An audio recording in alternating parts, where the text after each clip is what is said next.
Yeah, I think we're in a great place. I think obviously there's a lot of stuff to clean up, including turnovers, and then kind of coming out to a slow start. We had that in our close scrimmage and in the red and white scrimmage, I think. But I think for us, it's just coming out with pace and really pushing the ball and sharing it. And I think those turnovers, we just had some sloppy moments that we can clean up and really look at this week heading into the opener. Rollie, that sequence you had at the beginning of the second half, just how much for you was that a conscious effort to kind of get things going after kind of choppy first half? Yeah, I think it was my first game in a while being hurt last year, and I think I came out a little tentative, didn't push the pace as much as I wanted, and I think just on both ends to get us going, trying to create some havoc. I think I got a steal to and credit our scout and positioning with Coach Nate and all the rest of our coaches. But I think just little things like that, squeezing the ball and making simple plays is what'll get our team to keep going and really be good.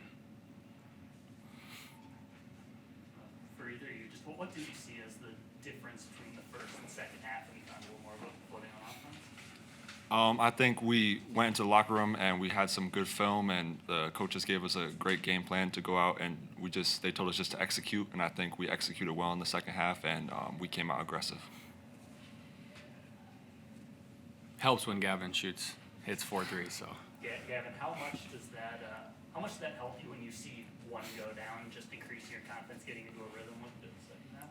It definitely helps me when one goes down. These guys are always looking to find me in practice and all the scrimmages. All my teammates have been looking to find me, so that gives me a lot of confidence when someone has a decent shot but they swing it to me for a wide open shot. That gives me a lot of confidence for sure. Hey, Gavin, how much does the competition within the squad help your team? Because Coach Hoiberg has talked about it's going to be tough, with the rotation, and that competition. How does that help you improve?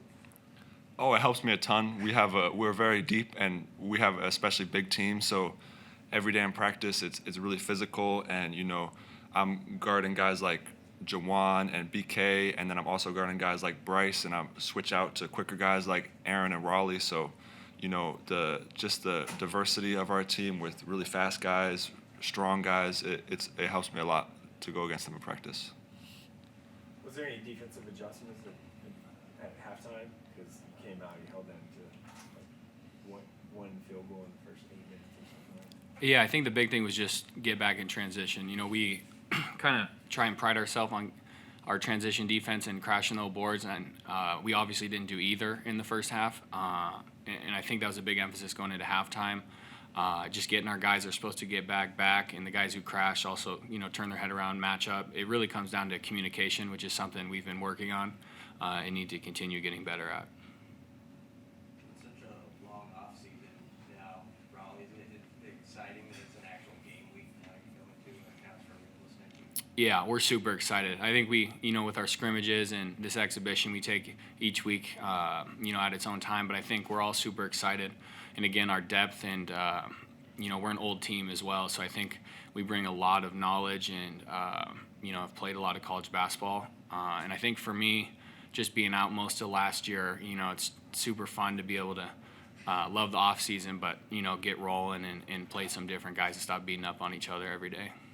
How long does it take you to kind of get back into a flow of things, like just this your team playing, being in front of fans, all that, when you missed some time last season? Yeah, I think, the scrimmage, our red and white scrimmage, and then this exhibition helps kind of get the jitters out, and I think it really shows us what we need to work on and clean up. Obviously, some of those things we, noted on earlier about, but I think just for our team to get that experience, and we know how lively the fan base is here and how packed it can get, and that'll gradually obviously come with bigger games, but I think we're just excited to get out there. Gavin was talking about communication a little bit, and how talking is something you guys needed to work on just as a new group. How was that today? And I guess what ways can you kind of make that and improve going into the regular season? Yeah, I think we had our moments, to both sides where we communicated well and where we didn't. And I think, again, in transition, that's really what it's about with the two guys that get back. And that's me almost every time being a point guard. And so I need to be better at that. And I think communicating early is something we've talked about, not talking once the play is about to happen, but right before, really using our voice because it only makes you faster. Anything else for players? Thank you, guys. Thank you. Thank Coach you. here momentarily after the radio show.